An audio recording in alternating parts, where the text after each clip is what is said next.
following. We are writing them down. The chairman of the committee is the one leading this bill. This has been the practice since I entered this house. He takes us through the clause by clause. Mr. Speaker, it is never the practice that at consideration stage any member at all can get up to lead the bill. It is the chair or whoever is in charge of the bill. If the chair is not there, the vice chair or a member of the committee who is in charge of the bill will lead the clause by clause. Mr. Speaker, on this occasion, the chairman got up and said something. We want clarity. It should come from the mouth of the chairman. Mr. Speaker, we are all learning. Mr. Speaker, we are all learning. I don't know it all. I don't know it all. I make mistakes. I want to be corrected. The chairman must rise in his place and start the clause by clause. We want to hear from the chairman. He should start it. He should start it. Let's know from the chairman. Mr. Speaker, Ayariga, this is not the practice. No.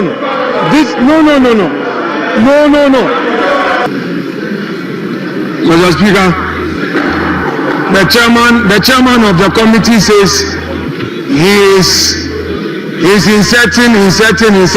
What are you inserting?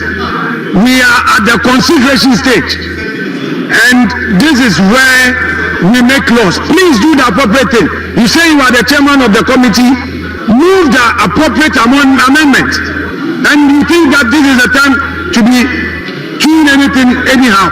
Do the right thing. If you say you know the rules, do the let's see. Do it and move to amend. Move it, let's see. Let's see how you move. Let us see how you need discussions on this. Let's see. You are amending what? That's not the way to do it. Do the right thing. Learn the rules. Because you don't know the rules. Do the right thing. Just for the records. Mr. Speaker, just for the records. The chair of the committee rose and said he was inserting 2028 in clause 1. Mr. Speaker, in clause 1, the 2028 is already there. But he said that he was inserting. That is what I wanted clarity on. I wanted clarity on that. But he has not said for Hansa that he has abandoned it. Don't worry. You can appear to be disrespectful. That's okay. For me, we are learning. Don't worry. That is why you are not the Minister of Finance. Don't worry. I will go that low with you. I will go that low with you. You are being disrespectful. You are condescending. Take it easy. We're learning. Take it easy. Mr. Speaker, he said that he was inserting 2028. He said he was inserting 2028.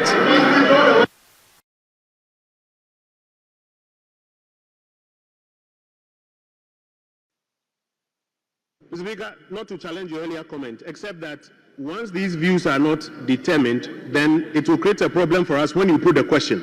Because if people say aye, what are we saying aye to? Is it the perpetuity or the 2026? But that's aside. Mr. Speaker, on a preliminary legal matter, before I make my full argument, this is a revenue bill.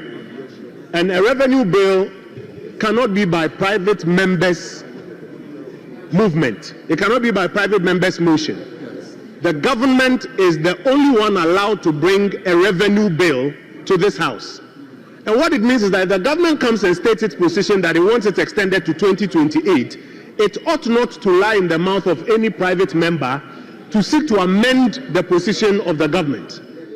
More so when the argument being made is not backed by the decision of cabinet.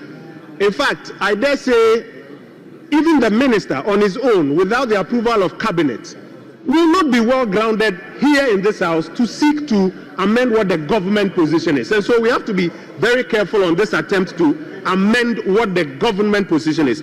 But Mr. Speaker, specifically, this special import levy is one of the levies and duties that adds up to the high cost of importation. On the 4th of April 2024, when candidate John Dramani Mahama spoke about the long list of taxes at the port, the expression he used was that he was shocked that there are so many taxes at the ports, and that if he had the opportunity, he will remove some of those taxes. Today, thankfully, the special import levy has a sunset clause. What it means is that by the 31st of December 2025, that levy dies. What the finance minister, what the chairman of the finance committee, what the government is saying to us is that on their own, they are electing to impose this tax 2026, 2027, 2028. And in addition, here on this floor, there was an attempt to even extend it into perpetuity. That is a matter to be decided. Mr. Speaker, this special import levy, it increases the cost of imports. We've complained a lot about import duties at our ports. In fact, when we were campaigning, we said that we'll peg it to Togo, make it CD-based. We didn't win. They won, that they will remove it. And now they want to introduce this tax, not just 2026, 2027, 2028, actually into perpetuity. Mr. Speaker, it will lead to a high cost of imports generally. It will lead to a high cost of spare parts in particular. And Mr. Speaker, when spare parts prices go up because of the import duty on spare parts, cost of transport will go up. But your policy promises that you want to reduce these taxes at the port. So why are you imposing this tax and seeking to do it into perpetuity? Mr. Speaker, if you look at Schedule 2 of this act, which is now being amended into perpetuity, it affects machinery and equipment. It affects fertilizers listed under Chapter 31 of the Harmonized System and Customs Tariff. Mr. Speaker, it affects all other goods except petroleum products listed under headings 27.09. It also affects raw materials, Mr. Speaker. And so we think that, first of all, not only can we support the government in seeking to impose this tax from 2026 into perpetuity on imported items, but we think that even the attempt to amend the initial government proposition should be arrested so that we do not impose further hardships on the importers that you promised that you remove these taxes from. Mr. Speaker, I think the government side should really reconsider this and withdraw this particular effort or change their minds on supporting this report. I thank you, Mr. Speaker. So I think we have just begun the debate, and Speaker, as the minority leader, the respected minority call, grant them, either the honourable member or he himself, Honourable, conclude, and then we can Honourable Minority Chief Whip. Because we are minded to cooperate. Honourable Minority Chief Whip. Be grateful to us for the cooperation. I don't think nobody accuses you of not cooperating. When the minority leader was on his feet, the indication was that he was seeking my indulgence to have one more person speak on the bill. Honorable members, when we agreed that there will be two comments, and when the motion was moved by the minister, Honorable Adongo presented the report and made a proposal. Honorable Ayariga spoke. They are all from my right side. Honorable member, you spoke on the issue. The ranking member spoke on the issue. Honorable Kojo Nkrumah spoke on the issue. Honorable Patrick Boma spoke on the issue. The indication from the leader was not that he wants to personally speak on the issue, but the indication was that he wants a member behind to speak on the issue. And I indicated clearly that for me, I have no option. But the problem that I have is to agree on one thing, and then we come to the floor and do another. I am personally not happy about it. So, Majority Leader, this is the application being made. And Majority Leader said, no, let's go by the rules. So if the Minority Leader intend to do a personal contribution, but not for any other person to speak, being a Minority Leader, I would have given him the floor. I would have given him the floor. But his plea persistently was that a member from behind should contribute. So, honourable members, why are we doing this to ourselves?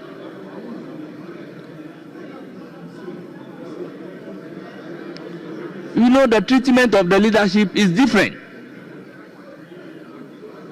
So to create the impression that I have denied him the opportunity to contribute, that is far-fetched. Speaker, so shall we make progress then? Yes. Yes. So let's make progress, Speaker. Let's make progress. And we should exhaust, Leader. Speaker, my plea to you is that let's exhaust those who want to make commentary. And then I see Leader is eager to call the next business. We are ready to support. As leaders, yes, guide me as to the number of contributors in view of the period in which we are. With respect to you, with respect, there were no prior agreement. We did not agree on the number of contributors. We did not. Echampong, if you are here, we did not agree. We did not. Speaker, it came on the spur of the moment, and then some numbers were mentioned. We did not come to any agreement. That's a statement of fact. So my prayer to you is that we should please, the original call was to allow the Honorable Koko to speak. Would you grant her the opportunity to speak, please? Honorable leaders, I will crave your indulgence to put your heads together, and then you can advise me as to the number of contributors I'm supposed to take. Majority and the Minority Leader, guide me as to the number of contributors I'm supposed to take, and I will abide by that. Mr. Speaker, on this matter, you have put the question to a vote. We have voted. Yes. So whatever has happened, we will apologize to one another and then we'll move on. But you cannot say that we should relitigate a matter that we have already voted on. As a House, we have voted. So let's move on, and then subsequently we can find ways of making amends. But on this occasion, we have voted. The question has been put and we have voted. We have voted already. We have voted. Let's move on. Speaker, so we are making good progress. She will speak. You can decide the number of minutes you want to accord. She will speak, and then... Honorable members, in view of the fact that I put a question, let's agree the subsequent bills that we'll take on the number of contributors. Yeah, but Speaker, you see, when we keep doing this, it's not fair on their part. It's not fair. It's not fair. Speaker, I am saying that, first of all, there were no prior agreement. We did not agree on the number of people to speak, the number of MPs to speak. There was no prior agreement. Huh? We have cooperated with you. All your financial bills, we've done them for you. We have supported you. Why just one person speaking? What is the issue with that? And Speaker, the rules are in your bosom. You can interpret it the way you wish. Nobody should say that the Speaker has put a question. There have been several times that questions have been put, and the Speaker can decide to amend. We are at your beck and call. Honorable Dombre, this is the fourth bill that we are taking in successive. And we have done from each side. How many people have spoken to the bill? Speaker, well, the initial ones, there were just about, I think, 2 apiece, 2 on each side. Yes. This matter is because of what the chairman did, the controversial thing he did. Yes, so that, Kwame, that's what... Mr. Speaker, please order paper addendum item number 3. Included on this. So let's conclude on this. Table of this. An act to amend the Special Import Levy Act 2013, Act 861, to extend the period of application of the Special Import Levy. Honourable members, the Special Import Levy Amendment Bill 2025 is now read the second time. Honourable members, motion number 3.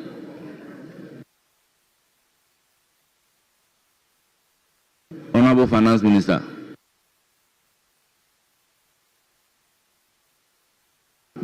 Mr. Speaker, I beg to move that motion advertised as item 3 on today's order paper addendum be now taken. I so move.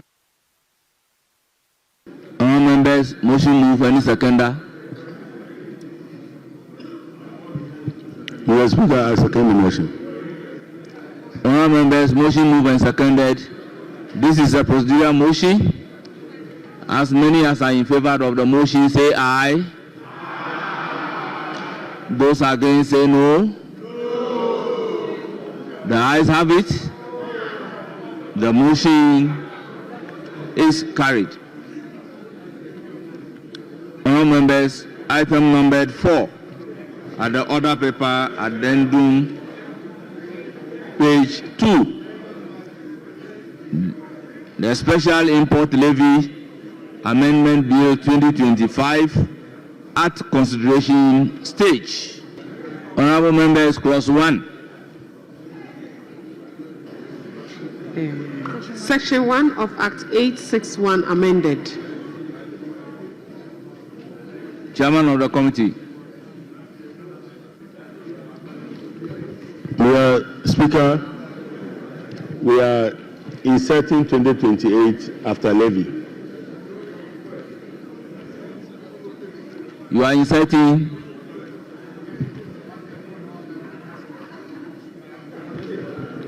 Mr. Speaker, we propose to amend by inserting 28 after levy. Mr. Speaker, I so propose.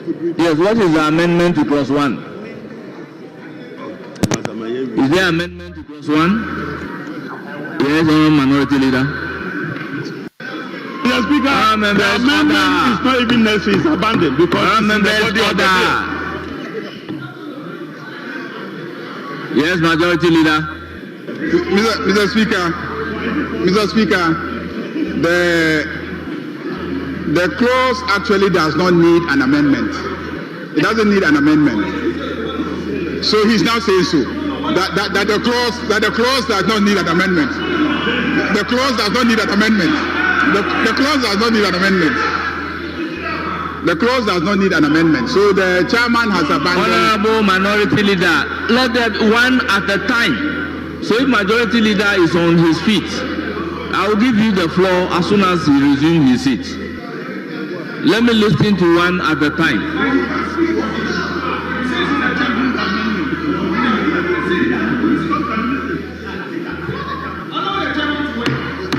The chairman has spoken. Honourable members. Chairman has said. Honourable members. The chairman has. When a bill is at the consideration stage, any possible amendment is not limited to only the chairman of the committee.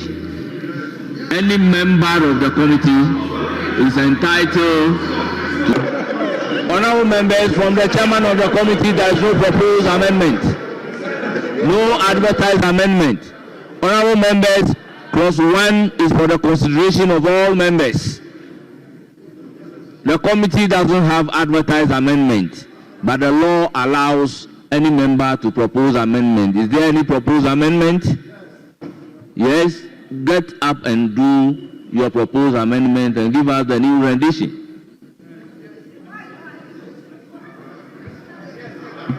Yes, Honourable Minority Leader. Amendment on clause 1.